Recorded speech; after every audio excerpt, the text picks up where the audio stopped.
Hello and welcome to the Alpha Movement Podcast. My name's Tom Foxley, and on today's show I am joined by Gabe Rangel, and he is one of the most awesome people I've had on the show. He's someone who completely blew the doors down with this episode, actually. If you're looking for some motivation and some great stories, this is your episode. There's so much applicable information in strength conditioning and mindset, and it's just full of gold, to be honest. And before we get into the show, remember there's a few ways you can support this show. Firstly, by heading to patreon.com/Alpha Movement Podcast, where you can donate as little or as much as you want every single month to supporting the show, which helps me kind of put out these episodes on a more consistent basis. Or you can just reach out to Gabriel or myself and say thank you, let us know what you enjoyed about the show, and kind of start a conversation with us, basically. Or you can just head to social media or alphamovement.co. and you can find out more about the show there. So let's get on with the show. So welcome to the show, Gabe. How are you doing today? Pretty good, man. How you doing? I am excellent. So I had literally no idea where to start this podcast. There's so many different kind of parts of your history and bits I want to delve into. But let's start with where did you grow up? I grew up in San Francisco Bay Area, in a town called Hayward. It's pretty much right next to Oakland, California. Okay, nice. And was there anything in terms of, or actually, how did you get into the kind of training world? Was that a big part of your life then? Yeah, I've always been into sports. Both my dad played baseball over at Cal Berkeley, and my mom swam there. So pretty much stemmed from athletes, and pretty much translate to my life. They had me growing up playing sports, and it kind of transitioned straight to me playing sports. All right, what kind of level were you at? I always try to play as competitive as possible with our football, baseball, soccer. I pretty much tried to play it all as a kid. The jack of all trades, but for surely the master of none. Did I see a bit of lacrosse in there as well? I did, yeah. I ended up playing over in college over at Cal State Fullerton. Okay. Played a year of there, but I always felt like lacrosse was like the reject baseball, hockey sport. No, I love it. It's brutal. It's great. Oh, yeah. Was the military always an end goal for you? No, honestly, I always just respected men and women in uniform. My dad's dad actually passed away when I was a freshman in high school, and I had no idea he was in the military. And when unfortunately he had a hospice death, and when I saw him die actually at home, we rolled him on his back, and he had a big map of Germany tattooed on him. And he was actually a B-17 bomber in World War II. So it really kind of turned me on to that world. And I was like, when I saw him and kind of the funeral with the flag, I was like, that's something I want. That's something I've always wanted, is that type of respect. Okay. Was there a particular moment that you suddenly thought, yeah, this is for me? Probably, yeah, at the funeral, just the flag, seeing it, just saying, you know what, after post, when you die and someone to still render you that respect, you've probably done something correctly. So I felt like I wanted to follow in his footsteps. Yeah, nice. Was that the same reason you gave your parents? Yeah, a little bit. I mean, I was a competitive athlete in high school, and I probably could have played at a lower division of a sport, either be football, baseball, or, soccer. But I was competitive, and I didn't want to go down to one of those levels. And I knew I could have been competitive in the military and with my times that I was running. So I was like, you know what, I'm just going to be competitive in the military. Okay, nice. Can you remember the conversation between you and your parents?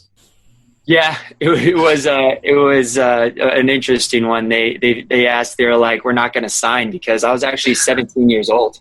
Yeah. And when you're 17 here, you have to actually get parents' consent. So I was like, fine, if you guys don't sign, then I'm just going to do it at 18 and move out, and you'll never hear from me. And they were like, all right, we'll sign. So they ended up signing, and they saw my passion for it. And I think any parent kind of sees that, when your child wants something, and if it's going to benefit them, they're going to support you. Yeah. Was there anyone else who kind of prompted you along that way of joining the military? Any kind of role models at that age?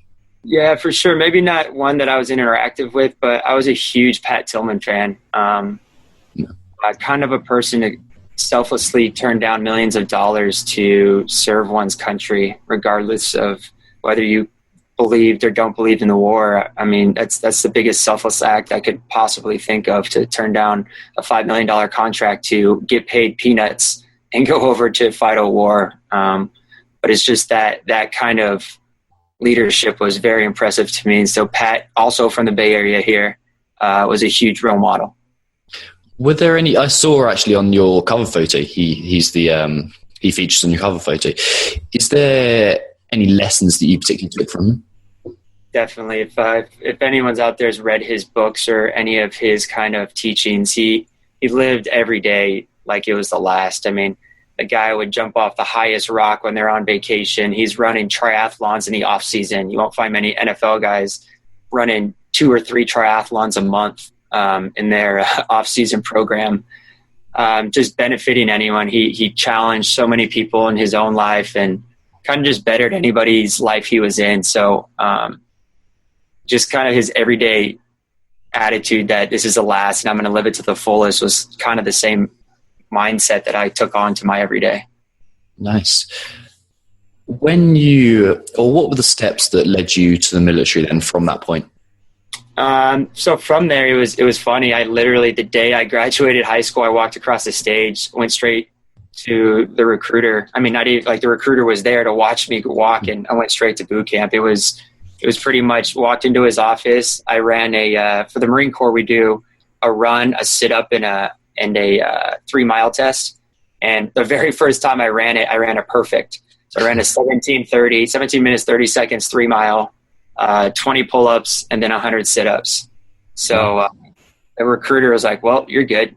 Going off to boot camp. Have fun, bud. What was the interim period between that day and your first day at boot camp then? Maybe 3 weeks. Jeez, how'd you prepare yourself in that time? Yeah, I didn't. I was 17. I didn't know what I was doing. Everyone else was kind of going on vacationing and doing stuff. And I was like, you know what? It's just time to go do it. So what was when you think of your initial training and boot camp, what's the first story that comes to mind? Oh man. So we, pretty much when you go to boot camp, I mean, it's, if you're in shape, you'll have time. You'll pass pretty easily. It's more of a mental game, and they keep you up for days upon end. The first 3 days they keep you awake, but, we went to the bathroom, so we called a head call. So the drill instructor sent us to the bathroom. I didn't have to go, so I was so tired. I just kind of sat down, and I was around a corner just sitting down, just trying to take a second or a break. Well, the company first sergeant, who's a high-ranking enlisted official, just got back from Iraq, and he found me. He's like, "Hey, how you doing, man? I'm First Sergeant." I forget his name. Just call him First Sergeant White for this story, but he's like, "Hey, I just got back from Iraq. You want to introduce me to your drill instructors?" And so, that's my drill instructor's bosses. And so my drill instructors let me have it. They just destroyed me for hours, because the first time they met their boss was saying, "Oh, hey, you got one of your Marines just sitting down doing nothing." So I ended up getting messed up for that one, but it was a good time. What was your main job in the Marines? I was an 0861 Forward Observer, so call for fire from artillery, aircraft. We worked in a fire power control team, so we work in 4 small teams, like a 4-man small team, and our mission was direct fire. So we were an asset to we worked with all special forces militaries, and we pretty much directed all their fires. They provided their designated marksmen a lot of the times, but we provided artillery, we provided aircraft oversight. We pretty much were the guys that bailed the guys out. So can you give a bit of a background about how you get to that role? Because I think some guys will see that and think, yeah, that's kind of all military jobs, isn't it? But you kind of have to go through some fairly stringent tests. Yeah, definitely. So when you join, our unit was called the Anglico Unit, an Air Naval Gunfire Liaison. There's various schools that we call pipeline, pretty much like a prisoner of war school, SEER school, jump school, martial art instructor school, and then a shooting school. Once you go through those 5 kind of things, you join your unit, you find your team, and you just kind of practice from there. But it's a pretty quick transition from boot camp to being over in Iraq. Yeah, I bet. Can you talk about, I've been prompted to ask you about sniper school? Yeah, so I had many times I went to a designated marksman school. It's called Combat Marksmanship Training School. And I failed 2 or 3 times. And I had to go up against guys that pretty much shot since they were like little kids, right? These kids are from Virginia and Georgia. Like they've been shooting 6-shooters since they were like 5 years old. Well, I being from the Bay Area, I never even shot a weapon until I was in boot camp. So I was at a severe disadvantage, but I kind of sought out one of the top shooters in the Marine Corps and kind of asked him for help. I was like, hey, I really need help within my shooting. Like I'll do anything it takes. And I pretty much babysat for him for about 2 months for 1 hour's worth of instruction. And it ended up working out because I went back and passed with flying colors. I ended up being a shooting instructor because he taught me so well. So it was kind of funny. Just I sacrificed a lot of time to learn from the best, and it ended up paying off. What were those sessions like, or that 1 hour session anyway? Well, it ended up being like 3 or 4. He said it was an hour just to be a hard ass, but it ended up being like 3 or 4. But it was very physically and mentally demanding. Shooting, just like any skill set that you have within athletics, there's a very unique set of skills that you need, and most of it is breath control and setup. It's biomechanical positions, almost like being in the prone and learning how bones kind of work off each other. So it was a lot of like the basics, like we'll get into later, but a lot of my officers in command, we had a saying called brilliant at the basics. Like a lot of the elite guys are so good at what they do because they understand the basics so well. And he was upon that same premise of, if you do the little things correctly, it'll make those big things happen. Obviously, like that can be applied to anything in life, but especially in shooting. When you breathe in, if you take a shot, it'll go up and to the right. If you breathe out, your shot will go down and to the left. So we actually call it the natural respiratory pause. When you breathe out perfectly, you take that shot, there should be no respiration affecting that shot. Is that the opposite way round for a left-hander? Yeah, down and to the left, up and to the right. Yeah. Okay, nice. I'm guessing you've answered this already, but what's the most underrated aspects of shooting straight? Windage, probably. Understanding the atmospherics and where you're at. If you're in Afghanistan at altitude versus you're at mean sea level down in San Diego hanging out, it's atmospherics and just truly understanding your craft. The kids from Kentucky and all that, they probably taught me best because, they're like, no, you're missing left. You hear about Kentucky windage, that's literally where it comes from. Okay. How's that atmosphere of brilliant at the basics influenced the rest of your life, really? Oh, everything. I mean, when you get into our industry, especially, you're going to meet some intelligent people. And if your ego doesn't allow you to understand that, you're probably not going to do well in this industry. But I think when you really understand a basic concept in our industry, whether it be strength and conditioning, movement, or soft tissue, you understand that toolbox is so big. And when people say like it gets smaller and smaller, the more you understand, it's true because if you're trying to improve upon 1 or 2 things, there's a million ways to do it, right? Methods are many, but principles are few. So if you really have your principles, you can do anything or add anybody's methods into make sure that your principles are met. What are those most important principles? Honestly, it's going to be, for me, truly what I've found to get change is to get buy-in. I mean, you can have the sexiest program ever, but if you don't have an athlete's buy-in to do what you're trying to accomplish, it doesn't matter what percentage you're waving, undulating periodization, block periodization, it doesn't matter. Because if I get a guy to do bodyweight squats 5 times a week, it's way more effective than my perfect program that he doesn't show up to and or gives me a half-ass effort. So how do you get buy-in then? I mean, that's the trick. That's the art of coaching. Personally, I make sure that I reach each athlete on a personal level. I tell them about my military experiences. I tell them I've been through worse, A lot of people think they're scared of the strength and conditioning room. Whether you train an NBA guy, he's like, I don't want to get buff. You train an NFL guy, he's like, I don't need to do this. I'm the best. So it's figuring out ways to get to a personal level where you're like, you tell your NFL guy, you know his son's name. You're like, hey, is Jeff going to be able to go to that private school and that private college? Or is daddy going to be out of the NFL in 3 years because he doesn't do his foam rolling at the beginning of the session? You know, they kind of look at you, double take. They're like, all right, I'll foam roll. So, I mean, it's just kind of, that's what I truly call the art of coaching, is to figure out how to manipulate that athlete. And in the military, my tactic is just talking smack. That's what I do best. Like, I will talk smack till the day I die. And I think I get a big positive feedback from that. Nice. When you think of your tours of duty, what are the most vivid memories that come to mind? Definitely. I mean, you talk about firefights. It's kind of out of body experiencing. Your first few, or you have bullets kind of flying. I think one of them, we had a kid. I never even knew him. He would always sing every day when we'd come back from a patrol up on, we call them like guard tower angels. And he'd be sitting up there and he'd sing every day. We had a RPG come one day when we came back and pretty much hit him, and he was gone. And the kid was like 18 years old.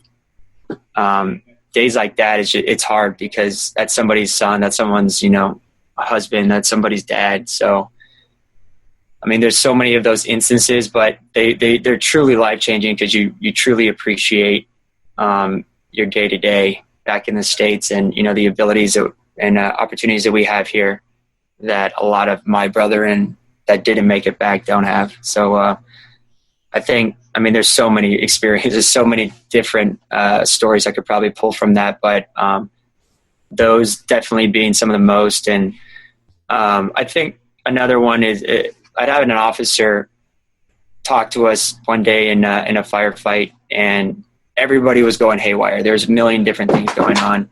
And he kind of grabbed our team and he's like, hey, everyone's yelling. He's like, stop. What is your job? And each person, there's only 3 other people on the team. Each person had to kind of name off, what their personal job was. And you forgot, like, keep focused at the task at hand. There's so much craziness going on, but if you focus on your task at hand, that team is going to accomplish the mission, because you have one mission and you lose sight of that mission. It was hit building 1, hit building 2. But when, the firefight's going down, guess what it is? It's staying alive. So you lose focus. And if you start thinking about only yourself, you're going to lose focus of the mission and the task at hand. So I think days like that are very prevalent to understanding mission accomplishment and team success. When you're in those kind of situations, in those tours especially, you must have experienced a lot of darkness. How did you and do you cope with that? Understanding it's a job. I think a lot of people lose sight that the military is something you signed up for. We're not in a time of a draft that's being set up. I signed the contract, and I'm responsible for whatever I signed up for. My mom's a nurse, and she deals with death every day. And I think a lot of people lose sight that what you're signing up for is war. It's not a video game. You don't press restart at the end of the day. So coping with that is, for me, it wasn't too difficult. Obviously, parts of it are difficult, but the overall theme was like, hey, man, you got a job to do. If you got to pick dead bodies up for a cemetery, that's your job. They have to cope with that. For my job, might be pulling triggers, and the outcome might not be so good for the guy on the other end. But that's a part that the government gave me, and I fulfill that every day. What's the most exhilarating memory you have from your tours?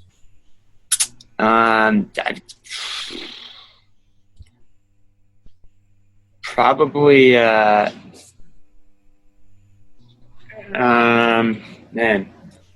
countless times. Just anytime you're in a firefight, I guess, just it's a rush. It's an out of body experience, like I said earlier, that you can't explain. It's kind of understanding the situation and understanding your job and task at hand, and just seeing those bullets fly and feeling them. It's like riding an Indiana Jones ride, and like the air spurts are over your head.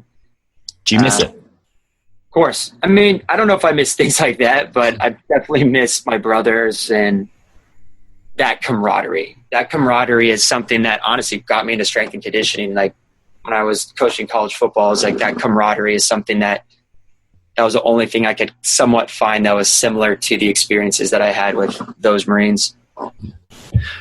Do you remember your last day? I do. June 5th, 2011.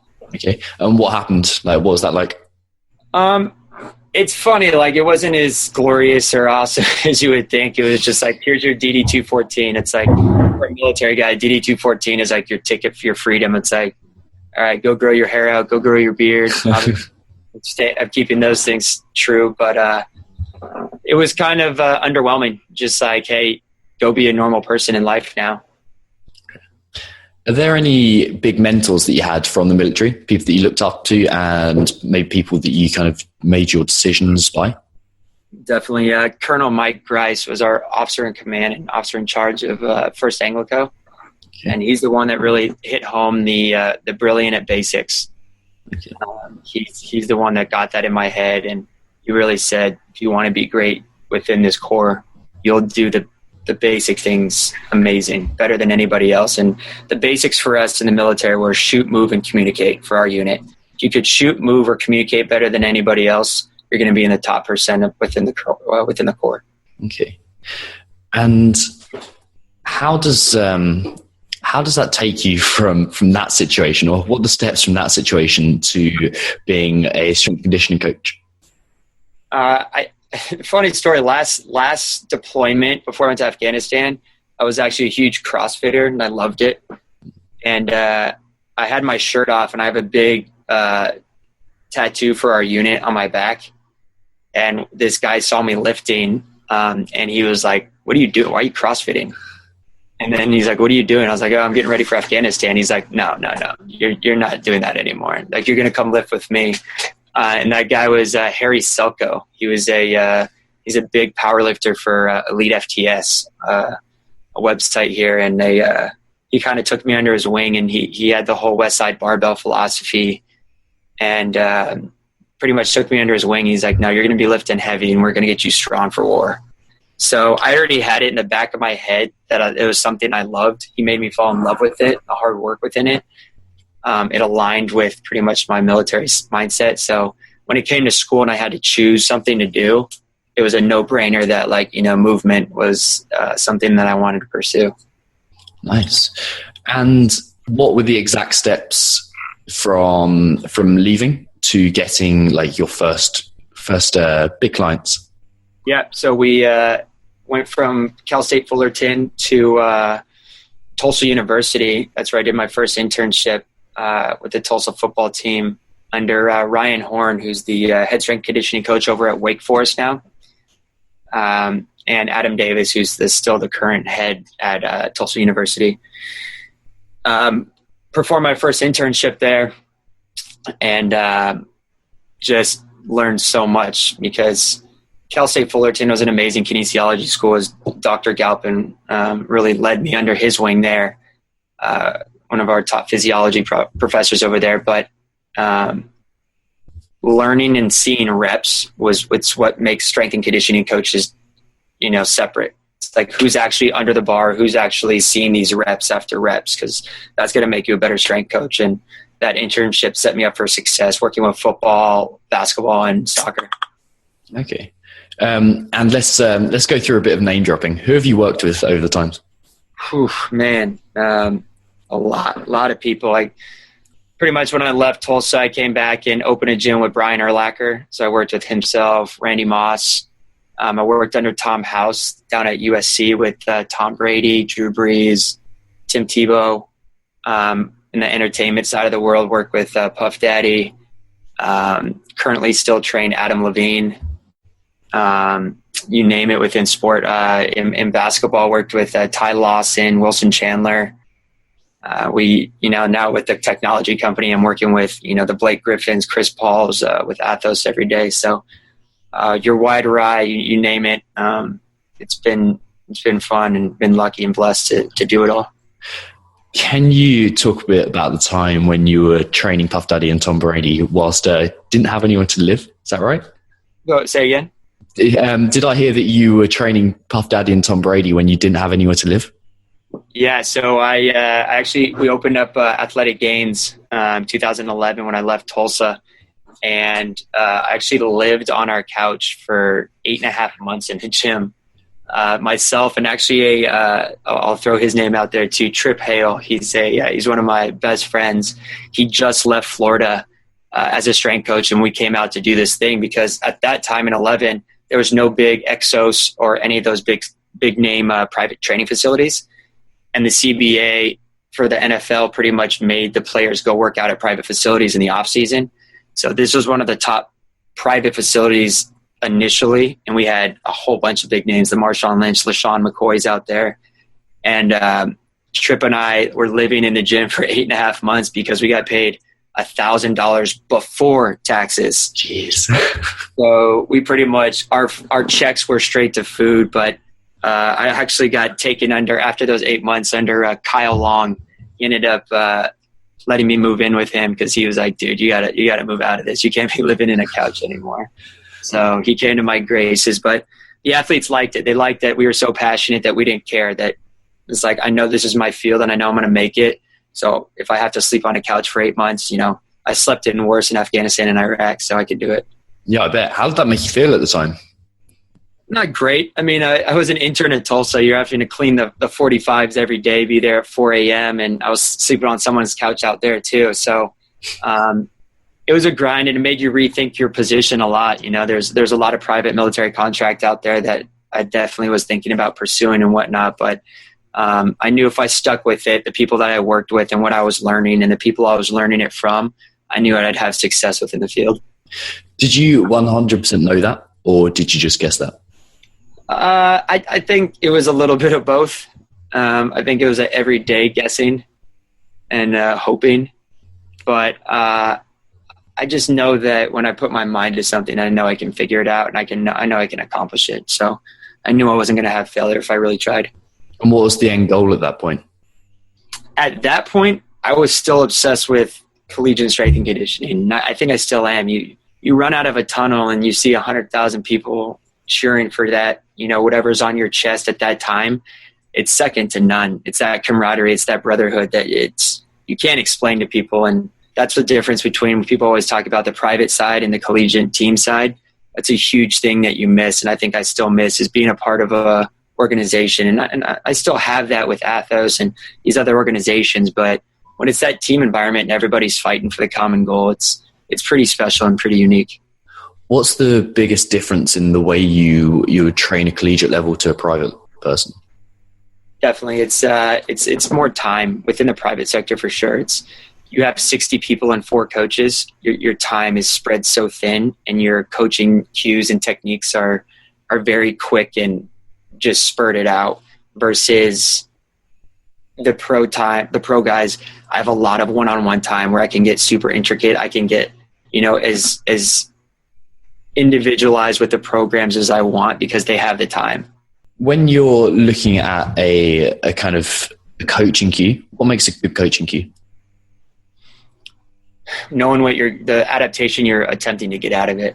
Okay. I think you can get caught up in so much biomechanics within cues of external rotation, internal rotation, don't do this, don't do that. But if you're going for triple extension, you can modify that exercise to make sure that you're getting that adaptation.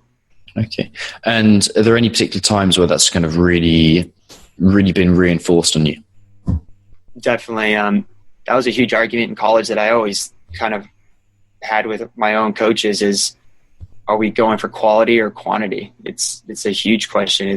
Are we just throwing all this stuff at them because that's what everybody else is doing? Are we throwing this to get an adaptation out of it? And it's a constant battle. So the only way to combat that is through cues. It's like, hey, you're not going to be able to sit there, Gabe, and look at a perfect squat. But what can you tell that athlete to make it as best as possible without injuring them or, getting what you want out of them? Okay. And what does the first month of working with an athlete or a client look like? For me, it's a lot of history and a lot of screening. Okay. A lot of these athletes, like the Urlachers and, the Marshawn Lynches, are not in the NFL because they squat 500 pounds. A lot of them are there because they chose the right parents. That's what I always say. They chose the right parents. So it's our job to make sure that they are healthy enough when they go back into camp, because by no means or stretch do I believe what my program is doing is going to make them who they are on the field, because they go back to their strength and conditioning coach, and they're going to go through their program. So I'm just setting them up for the best 8 to 12 weeks that I can, so that when they go back to their program, they're set up for success. They're moving better, they're feeling better, and they're stronger than they had been before they came to see me. Can you describe some of those screening processes? Yeah, definitely. Platooning them for sure. Things like the FMS, as much as you want to. It's a hot topic of how people implement it, but I think Greg Cook did an amazing job at understanding joint mobilities. The joint by joint approach that him and Boyle harp on so much is something that I always take a look at. And it's not necessarily through the actual screen. It's through everything. When my athletes are box squatting, when they're front squatting, I'm making sure that I have good ankle mobility, I have good hip mobility. If I'm seeing something off there, then I can go ahead and use corrective action within it. Yeah, nice. And how does that differ if you're training an athlete as opposed to kind of an entertainment star? Definitely. Again, it's that adaptation. What am I trying to get out of this session? If aesthetics is it, yeah, you're pretty much not going to be looking at the mobility piece. It's good to have that knowledge, because they want to move better. Those guys are coming like, oh, my neck hurts, my back hurts. They have the same problems as, everyday guys like you and I, but I'm way more focused on recovery and optimal joint angles than I am aesthetics with those guys. Like my entertainers, it's all hypertrophy. It's such a hypertrophy, time under tension driven session, rather than, stability, mobility that I'm working with my pro guys. And what are your secrets for hypertrophy? Figuring out movements that they can be proficient within. If they're not good at push-ups, I'll throw a slingshot, like a Mark Bell slingshot on them and have them bust out 50 push-ups because they can't do them.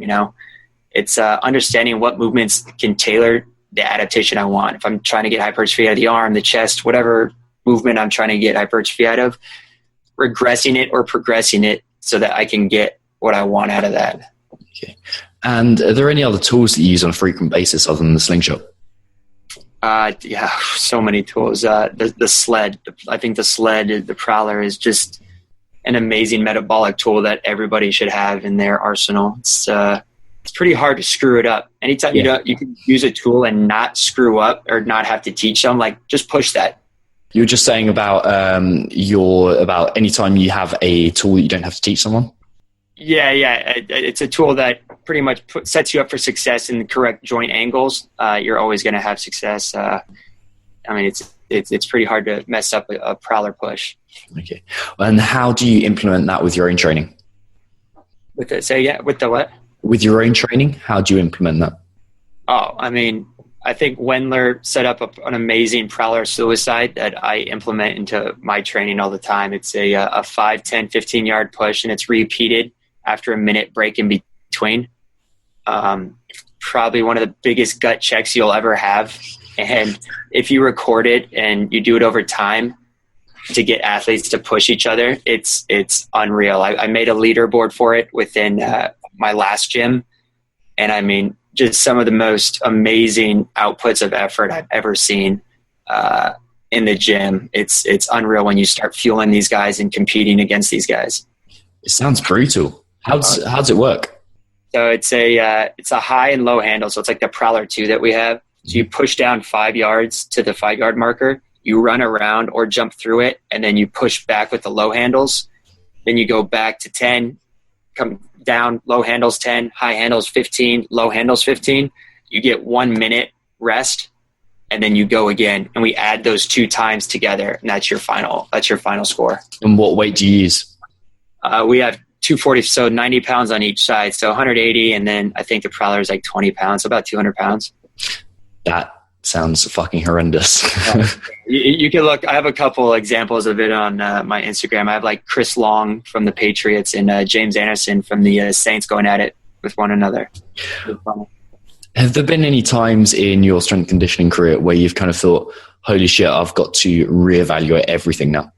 Oh, all the time. You listen to some of these, guys that are progressing the field to amazing places, and it's like they're literally dispelling something you do on a daily basis. You're like, well, I gotta reevaluate that. You have guys like Dr. McGill who are talking about spine biomechanics, and like I have a max sit-up test because that's what I did in the military, and I like the effort that we get out of it. Is it best for your back biomechanically? No, it's terrible, and I know that. But the effort that I get out of my athletes is amazing. So it's hard to, redo things like that. Are there any other specific examples of those those revelation moments? Yeah, I mean, when you get these top end athletes or these top end coaches come in and they look at your program, they kind of diagnose it like, hey, why are you still doing, bilateral training? Like unilateral training's everything now. I don't know if I can think of a specific example, but like I said, anytime I'll go to like a Perform Better Summit and hear, Mike Boyle talk about bilateral deficits and whatnot, I go back and look at my program. I'm like, wow, I don't address these things at all. So who else is pushing the field in a way that you think is important? I definitely think Boyle's amazing. Honestly, who I really like is Brett Contreras. He uses a lot within EMG, and he's a lot of anecdotal things that he's using in his garage, but I mean also published academic studies as well. But he's actually putting those thoughts of what's currently in the field. Is it unilateral? Is it bilateral? Is this the best glute activation? Is that? But he's not just talking about it. He's putting, science behind it and actually proving or disproving popular thought or belief. Yeah, nice. You seem like this is a complete left turn, but you seem like a super confident guy. Has this always been the case? No, I don't know. I think within the sport world, yeah, I always succeeded in sports, and I'd always be the captain type on my teams. But I think for sure once I joined the military and the unit that I got into, you learned that confidence was a key indicator of success. Yeah. You've never been around a successful guy who's like, oh, I don't know, maybe we can do this. We'll try this. But it's like, if you're going to screw up 100%. That's what they always say within like the battlefield or whatever. It's don't go half-ass at anything. If you're going to screw up 100%. You've actually, can you talk a bit about admitting failure while still holding authority? Yeah, definitely. I think on a daily basis, you have to acknowledge what you know and what you don't know. And I think the athletes definitely understand and reciprocate to that as well. I'm not the best at nutrition. I actually call Dr. Galpin a lot for a lot of my nutritional questions. I have a professional fighter who's number 14 in the world right now. And before his last fight, the night before, I'm texting him like, what should he eat? Like I could tell you every NSCA, CSCS, CSCCA answer of macronutrient breakdown, but does it work? That's a question. I know Dr. Galpin works with a lot of UFC guys and he's seen it firsthand. I'll always yield to that. And, I'll tell my... Sorry, I missed that again. You said... Yeah, sorry. Just saying that I don't know something and you yield to somebody who is the expert or does know that answer. I think the athletes are highly receptive to that because they want to know the answer. They don't want to just know what you think is the answer. So I'm a big, get to the root of it. Okay. Is there anyone you turn to apart from Andy Galpin who kind of provides that service for you? Definitely. Dr. Lynn, he's a biomechanics guy at Fullerton as well. And he does a lot for the PGA as far as biomechanics go. And he takes a simple thought and really goes back to, like I said, the basics, look at basic biomechanics and you'll answer your own question. So I ask him questions like, does this sound correct? And he's like, I go back to basic biomechanics. Does it make sense? And then I can go back to Dr. Galpin and be like, well, does the physiology make sense? Okay. So it's a good cross-reference with those two. Nice. Can you talk for a bit about Athos and how you kind of got on board with them? Yeah, so Athos came down to when I was at Unbreakable at Urlacher in Jake Glazer's gym. And they were like, hey, you want to try this gear out? And they sent 4 engineers down who knew nothing about strength and conditioning. And they were giving me all these metrics. And I was familiar with EMG from Fullerton's research studies. And, I knew about EMG. So I was like, why are you guys looking at all these numbers? They don't even make sense. They're like, well, what numbers do make sense? I was like, well, how about you guys pay me for that? And they did. So can you describe the product a bit for people? Yeah, no problem. So it's a compression gear that actually we have some right here. It's a compression gear that has an inlay of EMG. So pretty much it's just your normal shorts, normal compression shorts. But when you flip it inside out, there's a inlay of these EMG sensors. Awesome. And we pick up the electrical activity of your muscle contraction. So we have a bottom and a top piece to it. Oh, it's super high tech, and it just seems like the future of training. Yeah, I mean, we're in the information era. I think that's what Dr. Galpin and I talked about yesterday in his class. Is a lot of people, write a lot of articles and do a lot of articles on or video casts on is the information too much? Are we being overloaded with information? And I don't think you can ever be overloaded with information. It's all insight, right? It's how well you digest it and apply it to your athletes. It's that, again, it's back to the art of coaching, is how well can you digest what this gear just spit out, and how can it apply to making that athlete better at X adaptation or Y adaptation. Nice. What's the obvious benefits, or can you go around the benefits of using this service? Yeah, definitely. We actually had a Blake Griffin coming off a quad injury, and his coach prescribes a whole bunch of glute activation. Well, Blake is doing his external rotation miniband series. Obviously, that's so popular right now, and we were getting a lot of quad activation in it. And I ask coaches all the time, not just his specific coach, very knowledgeable guy, Rich Williams for the LA Clippers, but I ask coaches in general, when somebody's working out, like, what muscle is he using right now? They're like, oh, give me the biomechanical. Oh, well, knee extension is at the quad. Hip extension is, glute activation. And I'm like, is he getting that? And they're like, yeah. It's like, are you palpating him? Are you feeling the contraction? So that it's a better way to get what's happening internally with an external view. You're getting that visual feedback of, is what I thought happening truly happening in this individual? Because you can take 4 guys that are 6 feet and put them at perfect biomechanical angles, and they'll all have different activations, Of course. Who's the first person that you think of when you hear the word successful? Wow. Man, it's defining success is a lot. I respect a lot of my fellow military guys who have gone through what they have and had success. I have one of my best friends, Mike Madrigal. He actually was awarded the Silver Star for actions in Afghanistan. He lives in Bakersfield, California, and he has 3 little girls. And he actually got the word that his third was being born, and he was actually on his way back to go see his daughter, and he actually got blown up and is fine. He received a Purple Heart. He's fine, but had heroic actions in the process and saved a whole bunch of guys' lives. When I think of successful, it's moving on from moments like that, not only being successful on the battlefield, but coming back. He runs a very successful plant for recycling.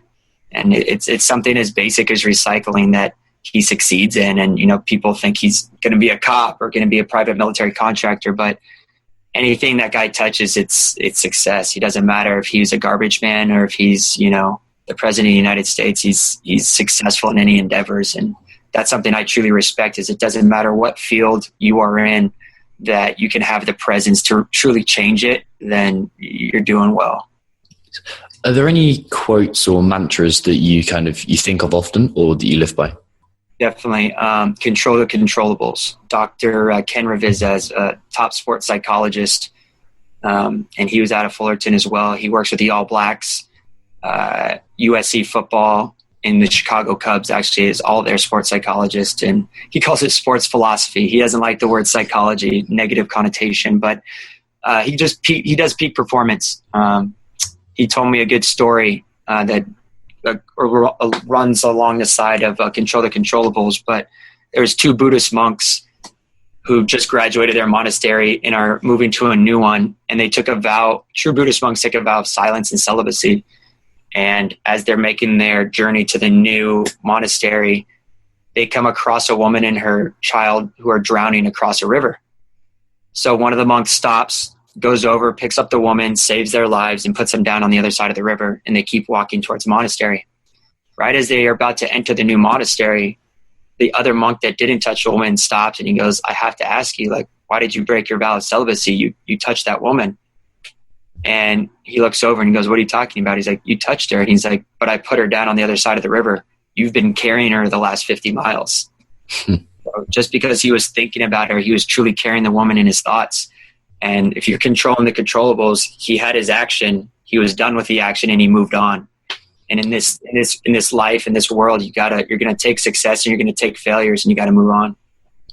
What was the name of the guy that told you that story?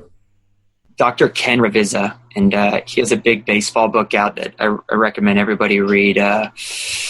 Man, you're gonna have to look it up. I think it's like The Art of Baseball or something to do with baseball or the pitch of baseball. But if you see Evan Longoria, that's his sports psychologist. He's a very, very sought after man in that field and very well respected.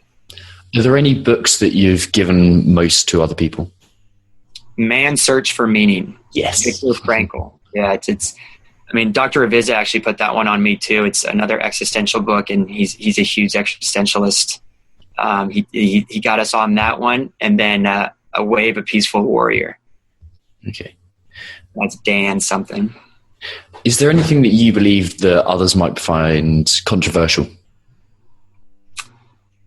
Yeah, it's just the way we do things. It's not so mechanical. It's that I want to get buy-in. It's I'll do whatever it takes to get something out of my athletes. I'll push them. I'll shove them.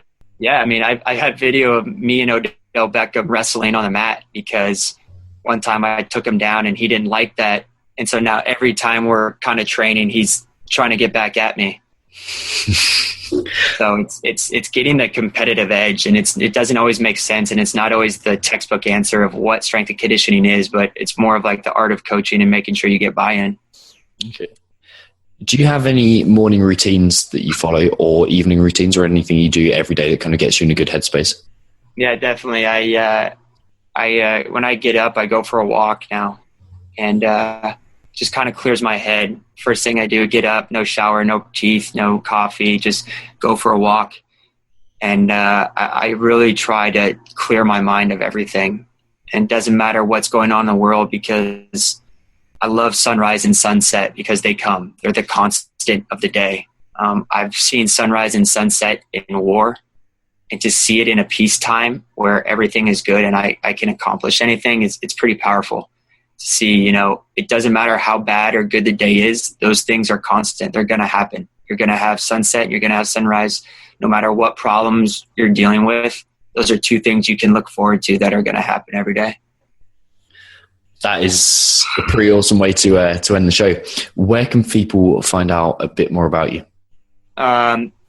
Definitely, you can email me at gabe@liveathos, LIVEATHOS. My Instagram, my look at me, I call it. I think that's something that we didn't really get into, but I'm a huge social media guy to stay connected with my military guys. I'll throw training stuff on there, but I look at it as entertainment, That's Gabriel